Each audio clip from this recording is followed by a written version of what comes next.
스위스의 철학자 칼바르트 아시죠? 신학자죠. 스위스의 신학자예요. 유명하죠. 20세기 아주. 칼바르트는 행복론을 이렇게 말했어요. 첫째, 행복이라는 것은 뭐냐면 그리워하는 것이라고 했습니다. 여러분 그리워하는 사람 있으시죠?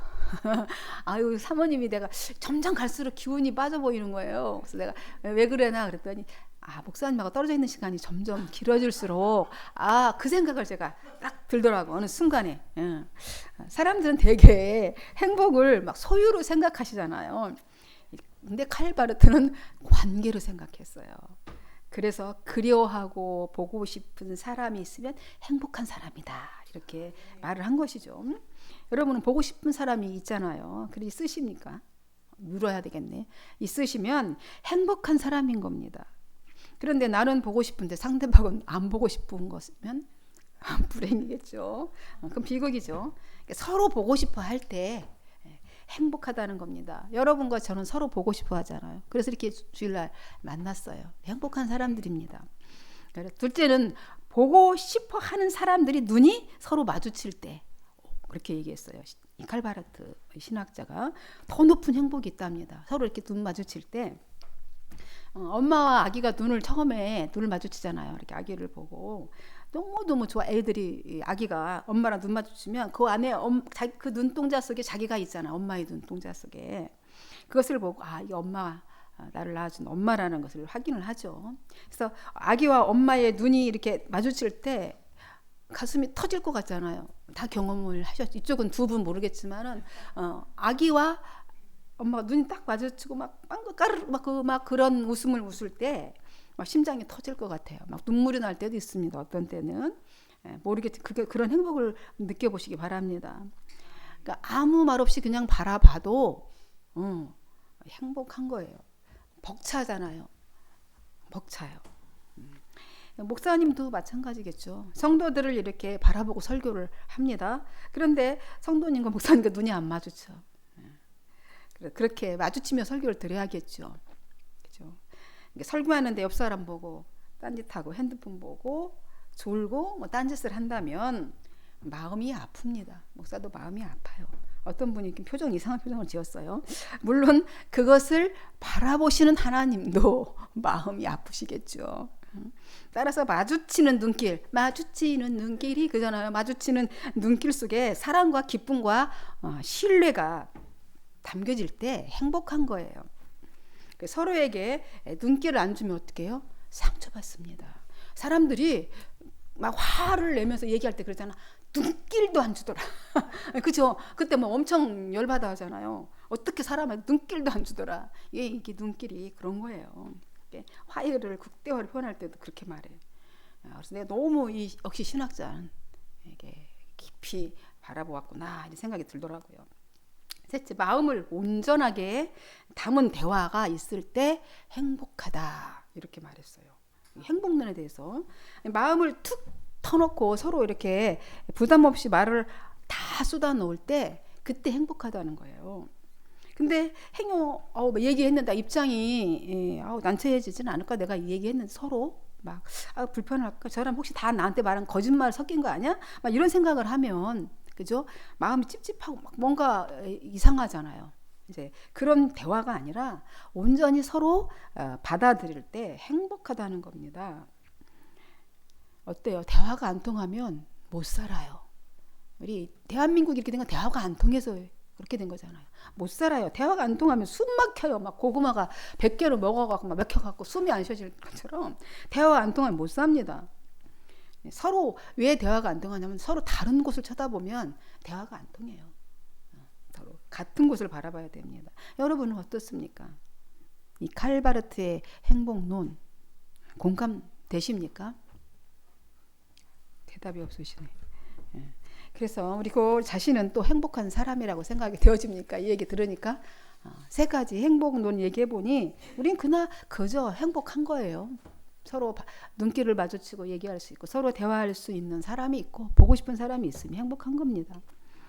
그러니까 미워하는 것이 이것이 칼바르트가 오늘 우리에게 행복이란 무엇인가 이렇게 생각해 보도록 그래서 제가 책을 보다가 이걸 함께 나눠야겠다. 그래서 가져와 봤습니다. 어떻습니까? 공감이 되시죠? 오늘 본문은 예수님께서 너무 이 대화가 안 통해서 답답해요. 너무 안타까워하시면서 하신 말씀이에요.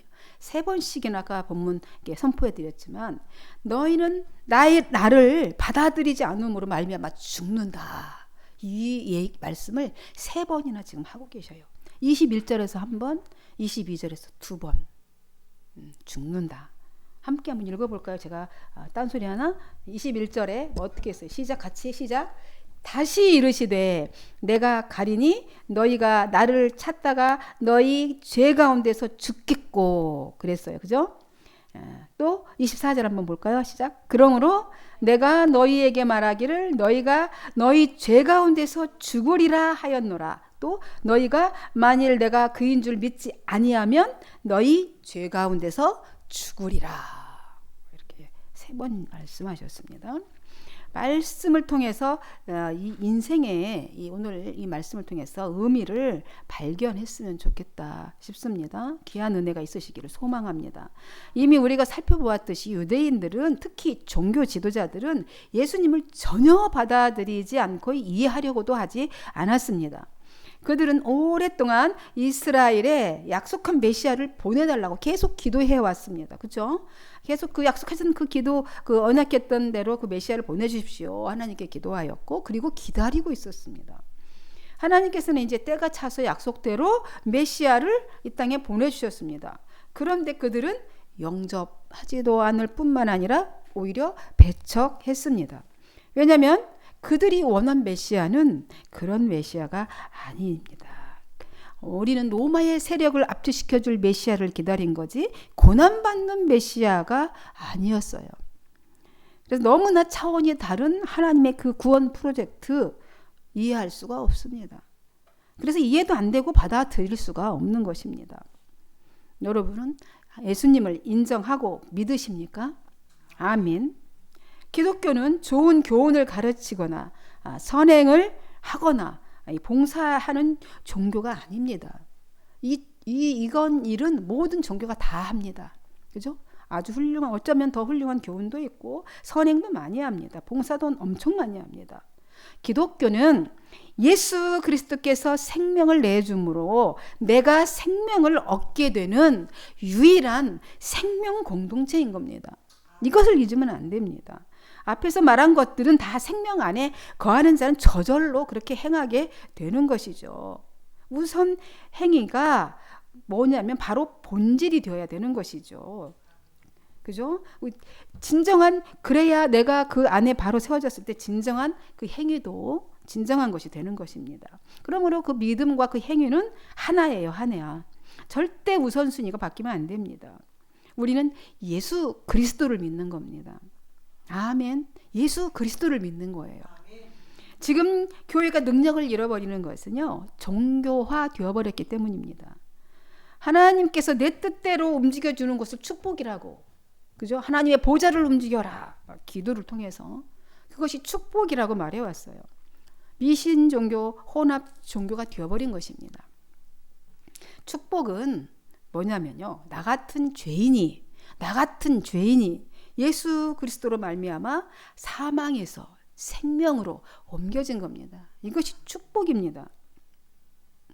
하나님이 내 인생의 주인이 되어주신 것입니다. 그래서 따라서 기독교 신앙은 하나님과 예수님의 뜻에 복종하는 거예요. 기독교의 신앙은 나를 쳐서 하나님의 뜻에 맞춰가는 것이 신앙입니다. 사도 바울은 계속 그것을 서신서에서도 끊임없이 말하고 있습니다. 내 뜻에 신이 이루어져야 돼. 내가 원하는 것을 신은 움직여줘야 돼 하는 것은 미신이에요. 그죠? 나는 과연 어느 쪽입니까? 내 뜻에 신이 이루어져야 된다고, 내 뜻을 내 기도에 응답해 주지 않으면 신은 안 계시다고 얘기하는 것은 그건 미신신앙입니다. 내가 하나님의 뜻에 맞춰야, 나의 삶을 조정해서, 나의 뜻을 조정해서 하나님께 맞추는 게 신앙이에요. 이 신앙관이 우리 인생을 끌고 갑니다. 우리 여실하게 보여줬어요. 우리 이번 탄핵 정국을 통해서도 여실하게 보여줬습니다. 나의 신앙관이 자기 인생을 끌고 가요. 이만큼 중요한 겁니다. 가치관이 이렇게 중요한 거예요. 그래서 기도는 호흡하는 것처럼 쉼 없이 해야 되는 겁니다. 왜냐하면 기도를 쉬는 순간 내 생각이 나를 지배하도록 사탄이 끼어들기 때문에 그 틈을 주지 말아야 합니다. 그렇기 때문에 사무엘은 기도를 쉬는 것을 죄라고 했어요. 내가 죄. 그만큼 이 악한 것과의 싸움이 치열한 겁니다. 틈을 타고 들어오기 때문에. 그리고 기도할 때도 내 뜻대로 자꾸 기도하려고 하잖아요. 처음에는 내 뜻대로 시작할 수도 있습니다. 그러나 하다 보면 내 뜻이 아니라 하나님 뜻대로 바뀌게 저절로 되어 있습니다. 성령님께 의지하고 기도하면. 그렇게 하도록 끊임없이 내 자신을 성찰하고 내 성령님의 인도하심을 구해야 되는 것이죠. 그럴 때 100% 하나님 응답하십니다. 저는 5만 번 더 받은 것 같아요. 기도 응답을. 왜냐하면 하나님은 100% 기도로 응답하십니다. 이거를 믿으셔야 되는 것이죠. 우리 기도는 100% 응답이에요. S든 노든 기다려라. 때가 아니다 하든지. 내 마음에 안 드는 답을 주실 수도 있죠. 나는 이걸 원하는데 하나님이 마음에 안 드는 답을 주실 수도 있죠. 그것도 응답입니다. 그건 미워서 안 주시는 것이 아니라 가장 합당하게 필요한 만큼 그 사람에게 맞게 주시는 것이죠. 각자 환경에서 온전한 하나님의 사람으로 만들어 가시고자 적절하게 응답하시는 것입니다. 어떤 것이든 내가 그걸 감사함으로 받아들이는 것이 중요한 것이고 그것이 복 있는 사람인 거죠. 시편 1편의 왜 첫 소절에 복 있는 사람은 이렇게 나옵니다. 이 복이라는 게 바로 하나님의 복입니다. 복 있는 사람은 절대 악인의 꾀를 쫓지도 않고 오만한 자에 자지 않지도 않고 그죠? 죄인의 길에 서지도 않습니다. 여러분 유대인들은요. 예수님께서 내가 세상의 빛이니 나를 따르는 자는 어둠에 다니지 않고 생명의 빛을 얻으리라 이렇게 말씀하셨어요. 그러자 유대인들이 어떻게 반응합니까? 그 말은 참담한 말이야. 하나님이 빛인데 당신 스스로 혼자 빛이라고 한다고 해서 빛이냐? 이렇게 얘기하는 거죠. 그렇게 항의합니다. 예수님께. 그러니까 그래서 주님이 다시 오늘 하신 말씀이 오늘 본문 말씀 다시 말씀하시잖아요. 다시 고구마 100개는 드신 거예요. 그러니까 이 얘기를 해도 계속 이렇게 반복합니다. 그래서 주님은 내가 가리니 그래요. 내가 가리니 당신들은 나를 찾다가 계속 주님이 그 시간 이 시간의 공간 안에 안 계실 수가 없는 거잖아요. 육체를 입고 오셔서 나는 이제 간다. 당신들은 나를 찾다가 당신들의 죄 가운데서 죽을 것이다. 이렇게 말씀하십니다. 그리고 내가 가는 곳에 당신들은 오지도 못해. 라고 하십니다. 내가 가리니 어디를 가셔요? 돌아갈 곳이 있으신데 그곳이 바로 어디라는 얘기입니까? 하늘이라는 거예요. 하늘. 하나님의 나라. 그래서 예수님에 대해서 사울 바도는 이렇게 표현했습니다. 이렇게 표현했어요. 에베소서에서. 올라가셨다 하셨은즉 땅 아래 낮은 곳으로 내리셨던 것이 아니면 무엇이겠느냐. 내리셨던 그가 오늘 하늘 위에 오르신 자니 그가 예수 그리스도다. 이렇게 바울이 에베소서에서 그렇게 표현을 했습니다. 이는 구약의 하나님께서 이미 약속하신 예수 그리스도가 이 세상에 오신 하나님이다 라는 표현인 것입니다. 그러나 유대인들은 땅에서 태어난 땅의 사람들이잖아요. 저나 여러분도 땅의 사람들이기 때문에 주님이 하늘의 일을 말씀하시니 도저히 이해할 수가 없습니다. 우리는 2000년 동안 이 성경이라는 선물을 주셔서 다 기록된 말씀이 우리에게 알려주기 때문에 지금 우리는 이거를 믿으면서 이런 지혜가 생겼어요. 근데 그때 당시 사람들은 더 몰라. 예수님 말씀하신 실체가 오셔서 말씀하셔도 이해할 수가 없습니다. 그래서 그들이 이렇게 말하는 거죠. 가신다고 하니까 자결하려고 그러나? 이러는 거예요. 자결하려고. 왜냐하면 지금 본인들 생각에는 자기가 비치고 뭐 하나님 아들이 비슷한 얘기를 하니까 자결하려고 그러나 이제 지옥 갈 일밖에 없다 이런 생각인 거예요. 밑바닥 그 내면 안에.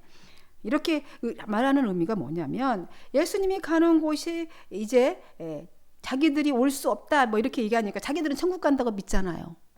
그죠? 하나님 율법 지키고 하니까 우리는 하나님 나라 가는데 뭐 가린다고 하는데 지옥 가려고 그러나 이제 자살하려고 그러나 나는 가리니 하니까 나 죽으려고 저러나 보다 이렇게 생각하는 겁니다. 그래서 지옥에 자살해가지고 지옥 밑바닥에 떨어졌다겠다는 말인가? 우리랑은 그렇다면 우리는 따라갈 수 없지. 네 말대로 이렇게 이해를 하는 거예요. 예수님의 말씀을 왜곡이죠, 그죠? 그러면서 비웃고 조롱합니다. 그러니까 그 밑바닥에 예수를 악한 죄인으로 여겨요. 이미 하나 참담한 말을 했다. 너는 참담한 사람이다. 하나님의 아들도 아니고 하나님이라고 자기를 말하는 악한 죄인 중에 악한 죄인이다. 그런 의도를 담고 지금 이런 표현을 하고 있는 겁니다. 당시 이제 자살자들은 다 지옥에 떨어진다는 그런 의식이 있었기 때문이죠. 마땅히 신성모독으로 죽게 될 것이라는 그런 전제하에 깔고 이렇게 표현하고 있습니다.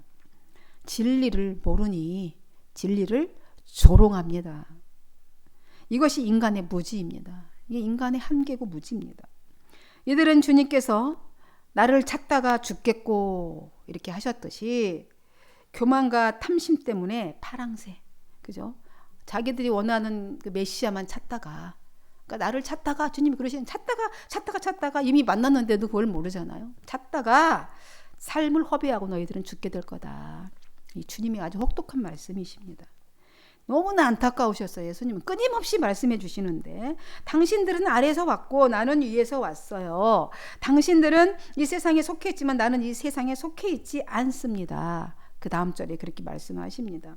이는 그리스도의 본질을 말씀하신 거예요. 당신의 본질.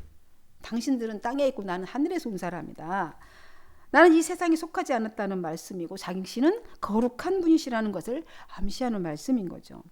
그러므로 너희 율법 종교, 그죠? 율법 종교로도 또 헬라가 그때 지배했잖아요. 헬라 철학이 지배하고 있는 헬라의 철학과 그 지혜로도 알 수 없는 분, 그분이 예수 그리스도이다라는 겁니다. 어떻게 예수를 알아요? 오직 영의 눈이 열린 사람에게지만 알려지는 존재가 예수 그리스도입니다. 영이 안 열린 사람에게는 예수 그리스도 아무런 상관이 없어요. 아무리 얘기해도 안 들립니다. 그죠? 예수님의 어떤 분이다. 예수 관심도 없어요. 들으려고도 하지 않습니다. 어제도 한 분에게 이제 좀 같이 학교에 가면서 얘기를 좀 했는데도 남의 이야기입니다. 나는 싫어요. 이렇게 딱 얘기합니다. 아무 상관이 없어요. 이는 하나님의 본질을 가지고 계시면서 성육신하신 예수 그리스도의 본질에 대해서 스스로 말씀하고 지금 예수님이 계셔요. 이제 주님은 머지않아서 십자가에서 참혹하게 죽으시고 다시 살아나셔서 하나님의 나라로 가실 겁니다. 이 말씀을 하신 것인데 알아들을 리가 없지요. 이것이 하나님의 인류 구원 계획입니다. 그것이 계획이에요. 하나님의 계획. 온 세상 사람들이 가야 할 곳이 바로 하나님 나라예요. 그걸 하나님이 만들어 놓으셨다고. 다 오라고. 그런데 그곳에 갈 수 있는 길이 한 길밖에 없어요. 오직 예수 그리스도 뿐입니다. 그래서 주님은 예수님을 영접하지 않고 믿지 않는 당신들은 죄 가운데서 24절에 죽게 된다는 것입니다. 그러면서 계속해서 말씀하고 계시는 거죠. 당신들이 당신들의 죄 가운데 죽으려고 말한 것이 바로 내가 이것 때문에 말하는 것이다. 만일 내가 누군지 믿지 않는다면은 당신들은 죄 가운데서 죽고 말 것이다. 반복해서 말씀하고 계십니다. 계속 죽게 될 거다 얘기합니다. 죽게 된다는 것은 지금 계속 말씀하시고 계시는데 그들이 이렇게 물어요. 도대체 당신은 누구요? 당신은 누굽니까? 이렇게 묻습니다. 25절에. 이 질문은 예수님이 궁금해서 물을까요? 우리 인생이 반드시 이 질문은 진짜 물어야 합니다. 예수님은 누구신가라는 이 물으면 지금 우리를 살고 있는 모든 인생은 다 물어야 돼요. 왜냐하면 답이 예수님이시니까. 근데 유대인들은 예수님의 삶, 가르침과 이적과 치유를 직접 보았습니다. 주님께 직접 그런데 물어요. 지금 다 보고 들었습니다. 여태까지. 여태까지 누구신지 주님이 여태까지 내가 누구냐고 말씀하신 거잖아요. 지금 우리 이 시제가 언제예요? 지금 초막절? 마지막 그죠? 절기 때입니다. 초막절을 지키고 있는 중에 지금 일어난 사건 얘기들입니다. 그런데 이미 분명하게 다 드러내 보이셨어. 정말 고구마 100개를 먹어요. 직답을 근데 그 질문에 주님이 피하셨어요. 보면은 25절 하반절에 보면 나는 처음부터 너희에게 말하여 온 자라. 좀 기가 막히잖아요.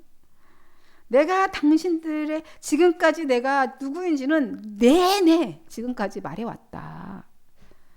내가 그러면서 당신들에 대하여 말할 것도 많고 판단할 것도 지금 많다. 주님도 감정이 있으시잖아요. 내가 너희들한테 할 말도 많고 내가 진짜 네 판단할 것도 많지만 나를 보내신 이는 참되심으로 오직 나는 그분에게서 받은 것만 세상에 나는 전할 뿐이다. 당신 말은 안 한다는 거예요. 한마디도. 다 하나님이 하신 말씀은 난 너희들에게 하겠다. 하지만 여전히 그들은 예수님께서 아버지를 가리켜 이 말씀하시는 것을 뭔 말인지를 깨닫지를 못합니다. 그래서 예수님께서 계속해서 또 말씀하셔요. 오늘 28, 29절 마지막 절이니까 함께 한 목소리를 읽어보겠습니다. 함께 한번 읽어봐요. 빨간색. 이에 예수님께서 이르시되 시작.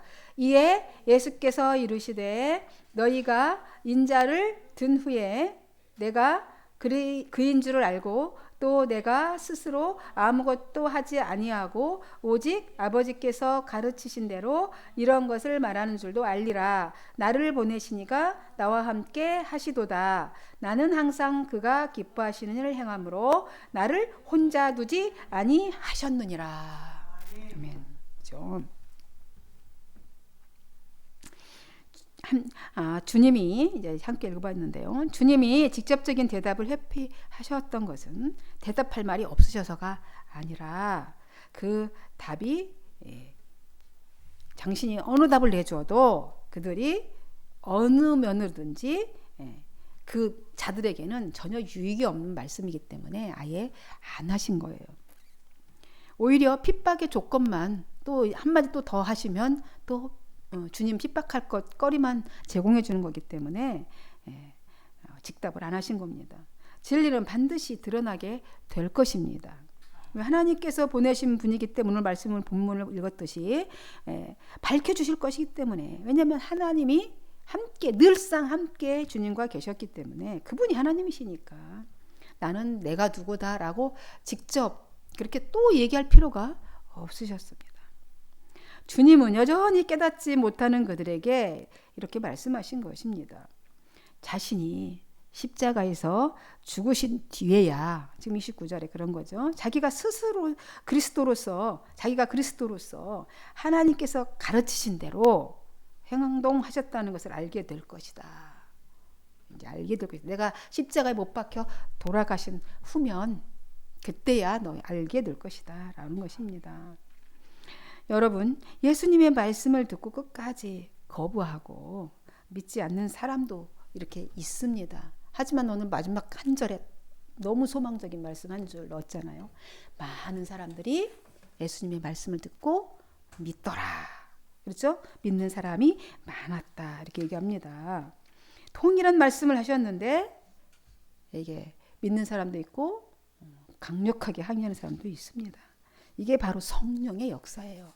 오늘 이 자리에 우리가 구별해 이렇게 앉아 있는 것이 바로 성령의 역사입니다. 그래서 한 사람도 성령이 아니고서는 예수를 주라 시인할 수가 없습니다. 사랑하는 성도 여러분, 유대인들은 예수님을 믿기 위해서가 아니라 곤란하게 하기 위해서 당신이 누구냐 이렇게 묻습니다. 그들은 하나님이신 예수님을 직접 보고 경험했어도 인생의 의미를 발견하지 못하고 죽었습니다. 하지만 우리는 예수님이 누구신가? 라는 질문을 통해서 답을 얻습니다. 그죠? 예수님의 존재를 알고 또 인식함으로 인생의 의미를 발견하고 살아가는 것입니다. 그리스도는 내 생명의 주인입니다. 아멘. 내게 생명을 주실 만큼 나를 사랑하시는 그분을 위해서 그죠? 사는 인생, 그것이 최고의 인생인 것이죠. 최고 의미 있는 인생입니다. 한 번뿐인 인생이에요. 다시 돌아갈 수가 없습니다. 가면 끝입니다. 한 번뿐인 인생, 가장 고상하고 의미 있게 사시는 저와 여러분이 되기를 주님의 이름으로 간절히 축원드립니다. 힘들지만 힘냅시다. 기도하겠습니다. 하나님 아버지 감사합니다. 우리 인생의 의미가 무엇인가? 오늘 예수 그리스도가 답입니다. 예수를 믿을 때 그 안에 생명이 있고 생명이 있으니 삽니다. 그래서 우리 인생의 의미는 그분 예수 그리스도를 위해서 사는 것이 가장 고상한 의미이고 가장 매력적인 인생입니다. 오늘 다시금 발견하게 하신 하나님 감사합니다. 주님을 위해 살겠습니다. 도와주옵소서. 축복하고 예수님의 이름으로 기도하옵나이다.